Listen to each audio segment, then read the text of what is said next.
régulation et la coévaluation pour mieux orienter nos patients selon leurs besoins. On est heureux de vous annoncer que nous allons débuter la coévaluation. Elle va pouvoir être effectuée par tous les paramédics, et j'insiste, par tous les paramédics qui sont assignés par notre centre de communication santé. Depuis septembre 2021, le déploiement de la coévaluation est effectué seulement dans le bassin de desserte du Centre intégré Montérégie-Ouest. Ce déploiement a quand même permis de vérifier la pertinence des orientations alternatives à l'urgence pour nos usagers qui n'ont pas besoin de ce plateau technique. Pour ce qui est de la grenouille que vous voyez à votre gauche, laissez-vous pas déconcentrer par elle et à la fin, je vous explique pourquoi qu'elle est là. La coévaluation pourra s'effectuer par tous nos paramédics, comme mentionné tantôt, et pour nos patients de 14 ans et plus. Simplement dire que pour nos aînés, lorsqu'une orientation alternative est possible, celle-ci peut prévenir un déconditionnement rapide, un déconditionnement qui peut empêcher un retour précoce dans son milieu de vie, mais pire encore, un déconditionnement qui peut même faire en sorte que l'usager ne pourra jamais retourner dans son milieu. Alors, vous avez vu rapidement le protocole. Il est annexé de toute façon dans le communiqué et voici ce qu'on va y retrouver en grande partie. Alors, les critères d'inclusion. Identification d'un besoin, santé physique, santé psychosociale, problématique de l'environnement et surtout que le transport ambulancier vers un service d'urgence ne semble pas requis pour sa condition. Ce sont les deux critères d'inclusion. Pour ce qui est des critères d'exclusion, comme on a dit tantôt, patients de moins de 14 ans sont exclus. Le patient qui est instable, bien entendu. Les patients qui nécessitent des soins urgents, ça va de soi. La suspicion d'une pathologie chronodépendante, un patient à risque de détérioration clinique. Et là, ce qu'on voit ici, c'est quoi? C'est un abdomen.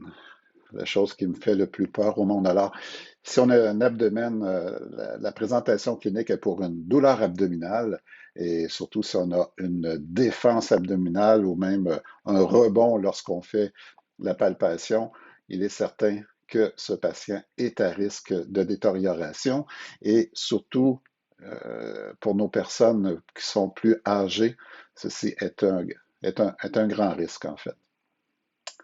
Si on continue, le refus du patient d'effectuer le référencement par coévaluation, on va parler de consentement tantôt. L'inaptitude à consentir avec impossibilité d'obtenir un consentement substitué. Incapacité du patient à se prendre en charge seul, sans soutien suffisant au domicile, par exemple, troubles cognitifs, psychiatriques ou de mobilité qui empêchent une prise en charge alternative. Si on résume comment va se passer la coévaluation. Donc, indépendamment de la priorité initiale sur la carte d'appel, vous êtes avec une situation clinique qui est non urgente, donc ça pourrait être une P1, et la situation, lorsque vous avez fait votre appréciation, elle démontre que la situation n'est pas urgente, pour laquelle le protocole régulation par coévaluation peut alors s'appliquer. Vous avez donc les critères d'inclusion sans aucun critère d'exclusion du protocole. La coévaluation s'effectue au chevet du patient après avoir procédé à l'appréciation, comme on a dit. L'appréciation va permettre de vérifier que le patient est stable, qu'il ne demande pas un transport urgent et que le plateau hospitalier ne semble pas nécessaire. La liste des médicaments est à votre disposition. Pourquoi? Parce que l'infirmière va vous les demander. Les signes vitaux, incluant la température, pour la plupart des conditions médicales et certaines situations traumatiques, par exemple, les chutes de leur hauteur, ces signes vitaux-là vous sont disponibles parce qu'ils vont vous être demandés également. Donc, il faut apporter son thermomètre. La meilleure façon d'effectuer la coévaluation, si elle est possible, est de mettre le téléphone sur le haut-parleur afin que l'usager puisse entendre aussi les questions posées par l'infirmière. Ainsi, si l'appréciation n'a pas permis de répondre spontanément à la question, bien, l'usager ou un proche pourra entendre la question et répondre spontanément. Alors, ceci va rendre la coévaluation plus fluide et agréable pour tous qui vont se sentir impliqués dans cette coévaluation. Si le patient accepte la demande de consentement que vous avez mentionnée, l'infirmière de l'unité de soutien clinique peut alors être contactée pour procéder à la coévaluation. Dans le protocole, on vous soumet un exemple pour demander le consentement. Monsieur, Madame, nous pourrions possiblement vous offrir des soins ou des services adaptés à votre condition autre que d'aller à l'urgence par ambulance. Acceptez-vous que je contacte l'unité de soutien clinique pour que je partage les informations et que nous étudions ensemble les options pour mieux vous aider? Sans le consentement enregistré du patient sur le MDSA, il est impossible d'appeler l'infirmière pour effectuer une coévaluation. Alors, ceci est une partie médico-légale. On ne peut pas partager les informations avec un autre intervenant si on n'a pas le consentement du patient ou des personnes qui sont en autorité. Si le patient doit être orienté vers l'urgence, selon la situation, il est possible qu'un autre moyen de transport lui soit proposé. Et à ce moment-là, vous allez être tout simplement libéré. Le refus de transport. Comme vous allez constater dans le protocole, si une orientation alternative ou un autre moyen de transport vers l'urgence est possible après la coévaluation avec l'infirmière, il faut que l'usager ou son mandataire signe le refus de transport. Cette signature s'effectue après avoir bien expliqué au patient l'orientation alternative ou confirmé l'autre moyen de transport vers l'urgence. Alors oui, il faut quand même effectuer cette signature pour un refus de transport lorsque le patient est orienté de façon alternative ou qu'il va avoir un autre transport pour se rendre à l'urgence. Avant de quitter le patient, si une orientation alternative après la coévaluation a eu lieu, on termine en mentionnant les conseils d'usage qui seront donnés en lien avec la situation clinique. Et à ce moment, l'infirmière va vous aider effectivement à bien circonscrire les conseils d'usage qu'il faut mentionner.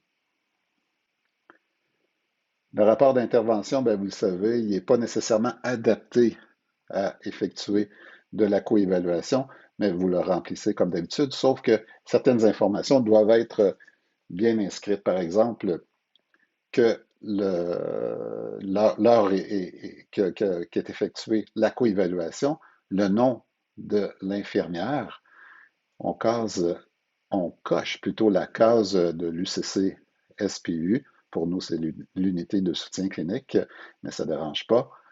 Et s'il n'y a aucune réponse pour une raison ou pour une autre, eh bien, on coche la case aucune réponse. On va voir les horaires tantôt de l'unité de soutien clinique. Si la situation est non urgente et pas de suspicion d'un besoin du plateau de l'urgence, il est important de compléter l'intervention avec la coévaluation paramédique infirmière de l'unité de soutien clinique. Ceci, comme on a vu, pour permettre d'orienter vers le meilleur endroit pour la condition du patient et ainsi ne pas contribuer à une détérioration du patient qui n'a pas besoin du plateau technique de l'urgence et qui pourrait provoquer un déconditionnement, comme on a vu. Et la littérature le démontre également. Si on a un doute sur la stabilité du patient, comme on a vu tantôt, la douleur abdominale par exemple, on faut opter pour la sécurité. Il est préférable de ne pas tenter la cryo-évaluation et de transporter le patient vers l'urgence. Un petit mot pour les paramédics des bassins de desserte du Centre intégré Montérégie-Ouest.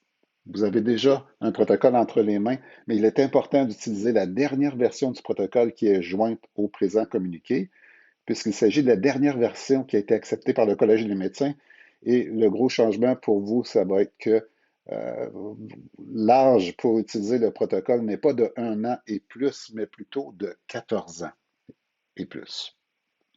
Tout ceci a été vérifié au niveau médico-légal. L'horaire de l'unité de soutien clinique au 21 mars 2023, date à laquelle la coévaluation va être débutée. Alors, c'est du lundi au vendredi inclusivement pour l'instant, et les heures de présence de l'infirmière sont de 7 heures à 23 heures. Les coordonnées de l'unité de soutien clinique pour la rejoindre, vous avez le numéro sur votre protocole et voici le numéro qui sera inscrit. Alors, pour appliquer la coévaluation, premièrement, il faut bien entendu comprendre le protocole. Deuxièmement, vous avez une vidéo avec le lien qui est présent ici ou le code QR. Vous pouvez faire une pause et tout simplement mettre votre téléphone sur le code QR et ça va vous amener sur la vidéo de l'unité de soutien clinique. Troisièmement, un exemple de coévaluation qui est dans le lien qui est présent ici, ou si vous faites une pause et que vous allez sur le code QR, vous allez vous rendre sur la vidéo en question. Alors, pour conclure, au niveau hospitalier, bien, l'orientation alternative des usagers qui n'ont pas besoin de plateau de l'urgence leur permettra de prendre en charge d'une façon plus efficace les usagers nécessitant des soins urgents. Au niveau préhospitalier, bien, cette nouvelle étape dans votre profession va nous permettre de mieux servir le patient, pouvant être orienté d'une façon alternative à l'urgence. Ces orientations alternatives nous permettront une prise en charge plus efficace pour les usagers qui nécessitent une prise en charge urgente. Pour terminer, alors ça fait autour de 30 ans que je suis avec vous en préhospitalier et 24 ans comme directeur médical. Et je dois vous dire que vous ne cessez pas de m'étonner. Votre implication puis votre capacité de vous adapter au changement démontre bien le souci que vous avez d'administrer les meilleurs soins. Regardez-vous et accompagnez-moi pour tout simplement vous remercier. Vous le méritez et notre communauté mérite de vous avoir comme paramédic, comme infirmier et infirmière et comme répartiteurs médicaux d'urgence pour cette offre de service. J'avais oublié. Alors, la grenouille, vous allez voir, les cafés, c'est quoi? C'est des capsules d'auto-formation écourtées que vous pouvez retrouver à quel endroit? Sur l'extranet du portail du préhospitalier. Alors, vous allez dire, OK, Ross, mais pourquoi la grenouille de bord quand même? Alors, vous voyez là qu'elle a un café pour vous, mais aussi que vous allez l'avoir un peu partout dans les capsules d'auto-formation. Et vous allez dire, OK, mais pourquoi la grenouille? Mais tout simplement, quand on va se rencontrer ou qu'on prend un café ensemble, je vais vous dire personnellement, ou dans un des cafés futurs que vous allez voir, je vais tout simplement vous expliquer pourquoi la grenouille. Encore une fois, merci pour tout. On termine ici, les amis.